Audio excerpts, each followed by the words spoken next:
Welcome back, everyone, to the Personal Growth Talks podcast. I'm Jason, and with me today is Julia. We're so glad you've joined us. If you've ever struggled with getting things done, or you find yourself putting off important tasks, then today's episode is just for you. We're diving into a topic that almost everyone faces at some point: procrastination. That's right, Jason. We all know that feeling of putting things off, right? Whether it's work, school, or even personal goals, we often find ourselves saying, "I'll do it later," but later never seems to come. But don't worry. Today, we're going to talk about how to break that cycle and actually get things done. Exactly. Procrastination is something that can really slow us down and stop us from reaching our potential. But here's the good news. We don't have to stay stuck in this cycle forever. There are strategies that anyone can use to overcome procrastination and start making progress on the things that matter most. Right. And the best part is, these tips don't just help with work or school. They can apply to any area of your life. If you've been waiting for the perfect time to start, well, today is the perfect time. You're going to learn how to overcome that feeling of being stuck, how to take action, and how to actually start seeing results. So, whether you're trying to finish a project, improve your productivity, or just get more things done each day, this episode is for you. By the end, we hope you'll feel motivated and ready to tackle your to-do list without putting things off anymore. So, let's get started. So, Julia, before we dive into the solutions, let's first understand what procrastination really is. Why do you think we tend to put things off, even when we know they're important? Great question, Jason. Procrastination is more than just laziness. It's actually a behavioral pattern that can be caused by several factors. One of the main reasons people procrastinate is due to fear.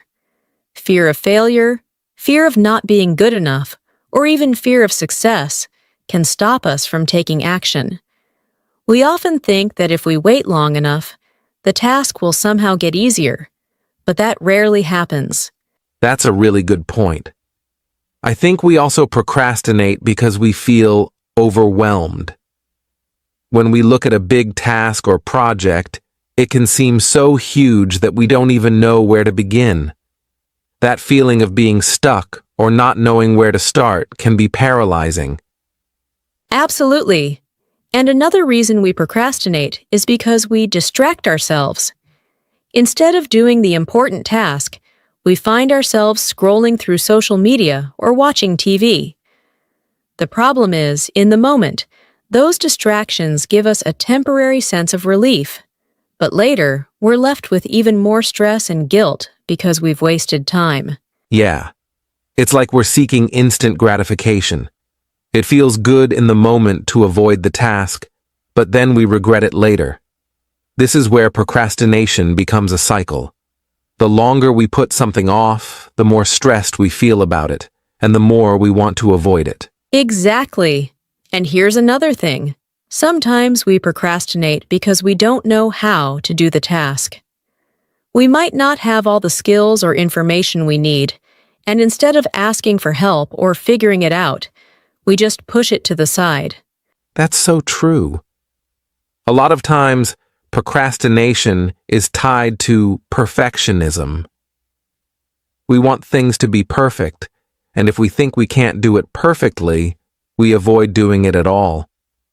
But, as you mentioned earlier, that fear of failure holds us back, and we never even give ourselves a chance to try. Right. And sometimes we procrastinate because of lack of motivation. If we don't see the value or purpose behind what we're doing, it's much harder to find the energy to start. When we don't feel excited or connected to the task, it's easy to push it aside. So, to sum it up, procrastination is often a mix of fear, overwhelm, avoidance, perfectionism, and lack of motivation. But the good news is, once we understand the reasons behind our procrastination, we can begin to tackle it. Now that we understand what procrastination is, let's talk about the effects it can have on our lives. Procrastination isn't just about delaying tasks. It can actually cause some serious consequences. Julia, what do you think the biggest effect of procrastination is? Well, Jason, one of the most noticeable effects of procrastination is the increased stress it brings. The more we delay a task, the more pressure we put on ourselves. As the deadline approaches, we start to feel overwhelmed, and the stress starts building up. It's like the task becomes a mountain instead of a small hill. That's such a great point. It's like the task gets bigger and bigger in our minds the longer we put it off. And with that stress comes anxiety. You know, the constant worry of, I haven't done this yet. What if I don't finish in time? It really starts to take a toll on our mental health. Absolutely. And then there's the guilt. We feel guilty because we know we could have started earlier, but we didn't. And that guilt only adds to the anxiety and stress. It's like a snowball effect. The longer we avoid it, the worse it feels, and the more we want to avoid it even more. Yes, and it's not just about the immediate task we're avoiding. Procrastination also affects our self-confidence. When we repeatedly avoid things, we start to believe that we're not capable of getting things done.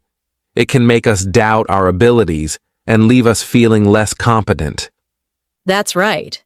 And, procrastination can also hurt our relationships.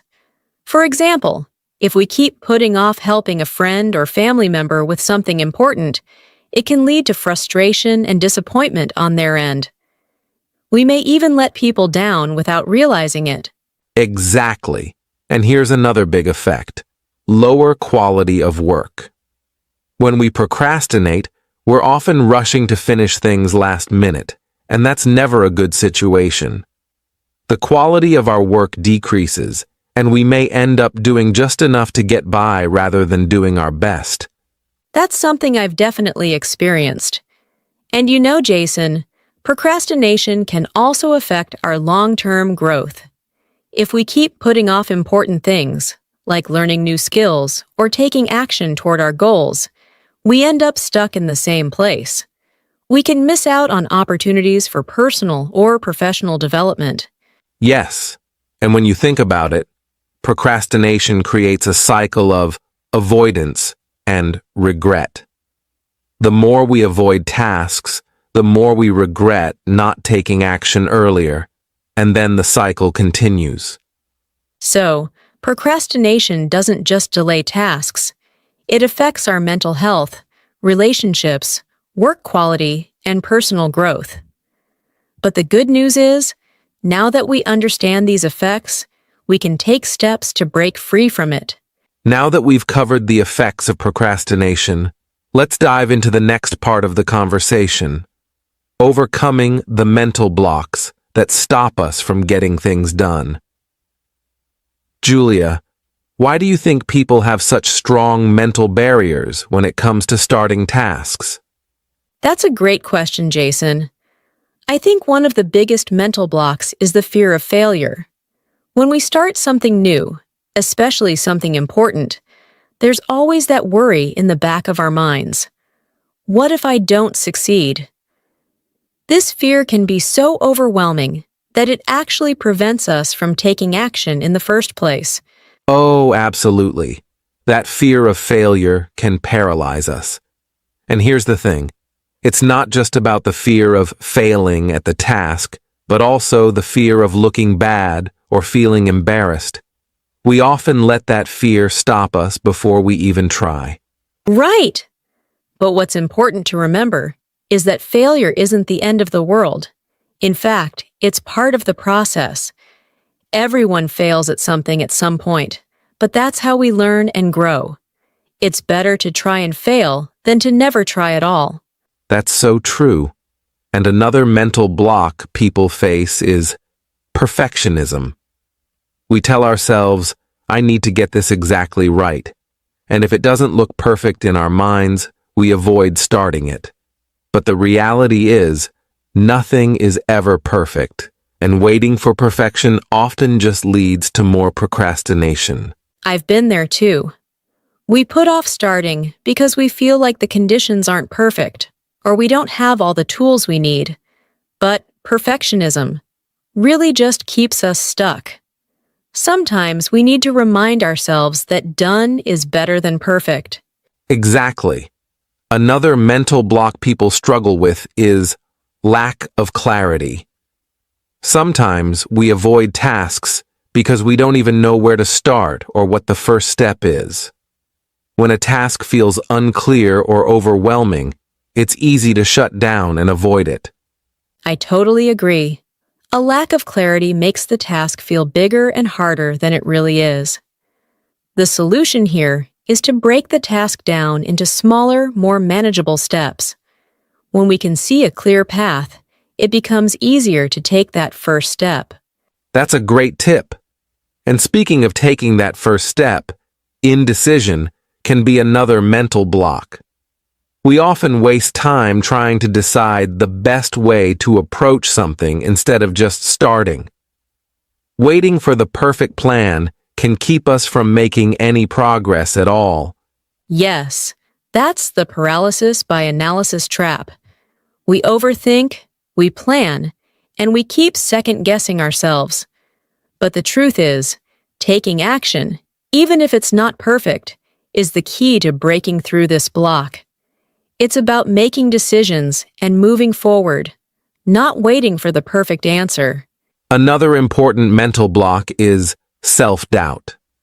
We often think, am I good enough to do this? Or, what if I can't do it? This type of thinking can prevent us from even starting because we convince ourselves we're not capable. Self-doubt is such a tough one. But here's the thing. Every time you push past that doubt and take action, you build more confidence. It's about showing yourself that you are capable, and each small step you take proves that to yourself. Yes, and we also need to recognize that motivation isn't something that always just appears. A lot of people wait for motivation to hit before they start, but motivation often follows action. It's the act of starting that actually generates the motivation to keep going. Exactly. The more we put things off, the harder it becomes to feel motivated.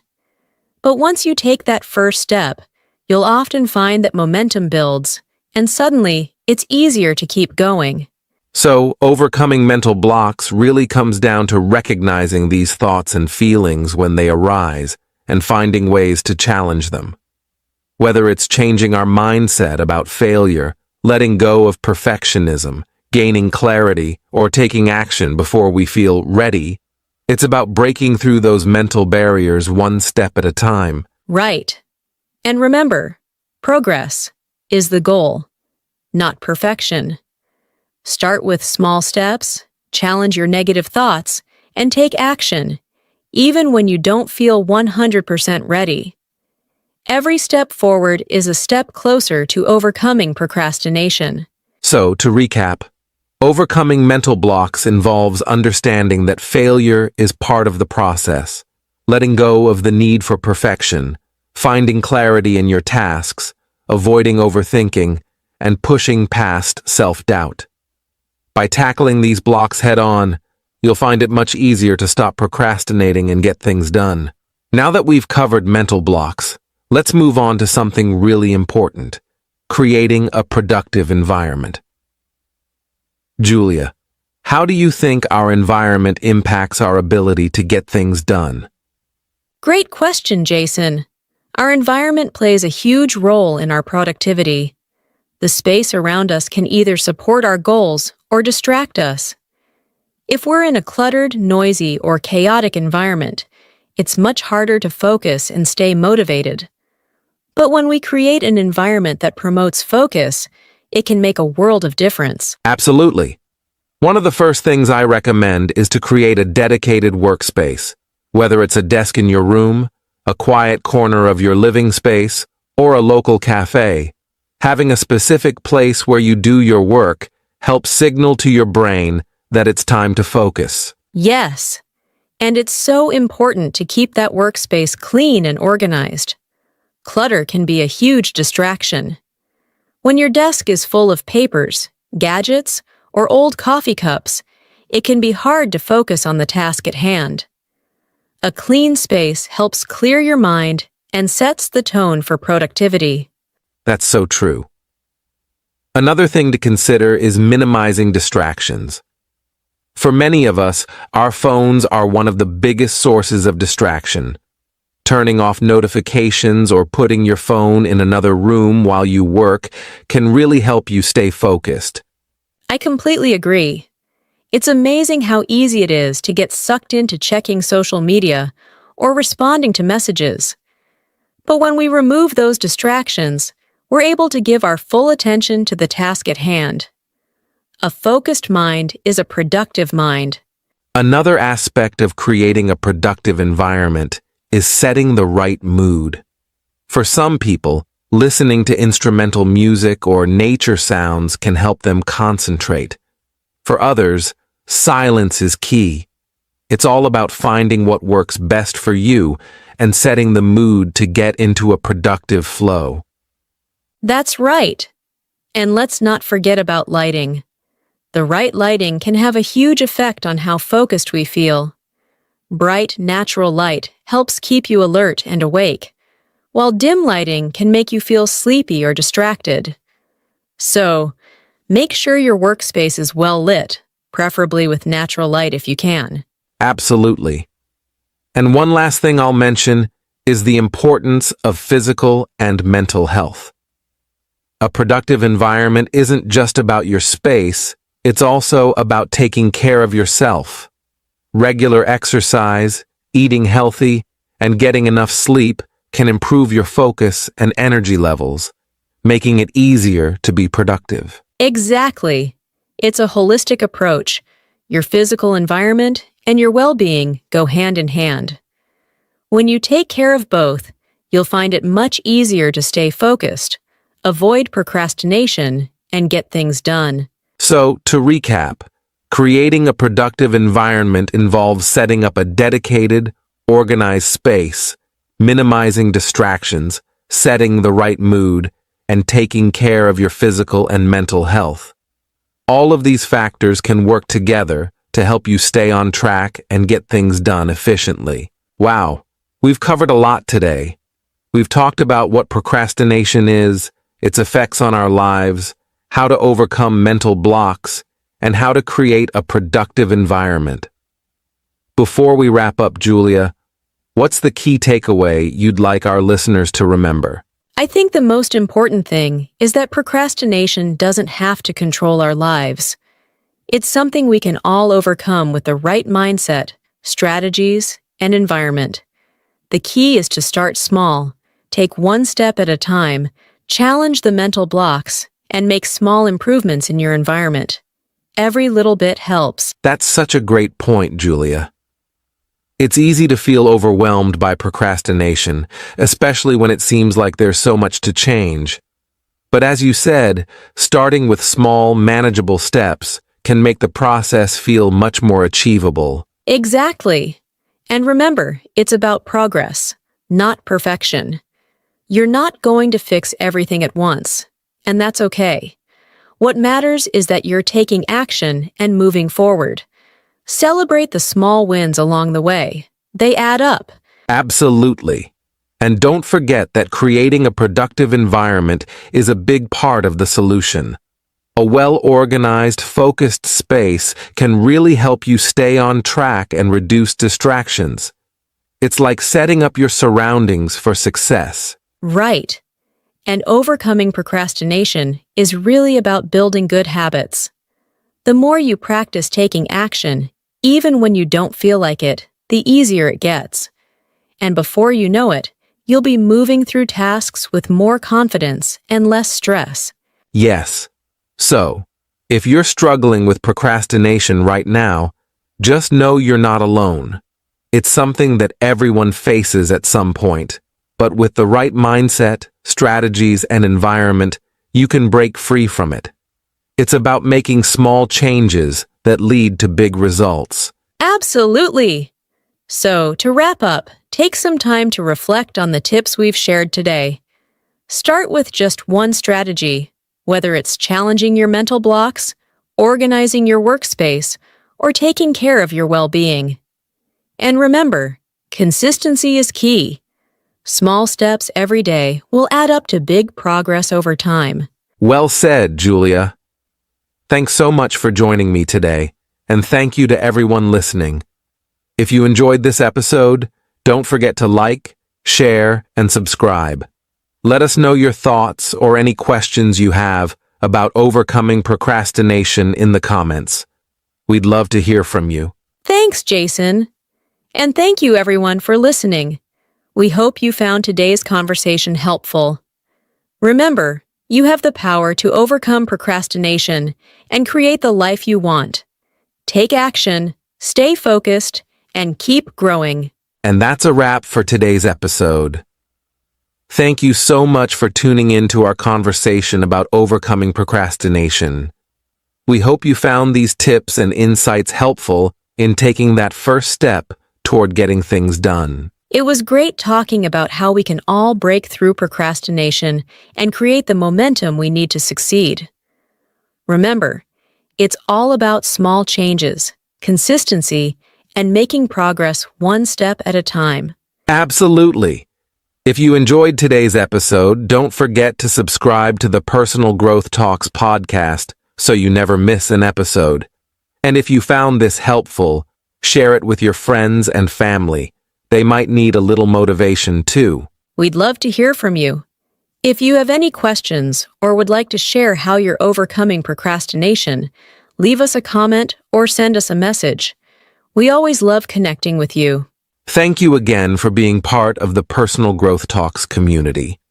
Keep pushing forward, stay motivated, and remember, the journey to overcoming procrastination starts with a single step.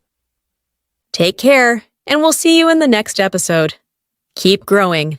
Bye for now.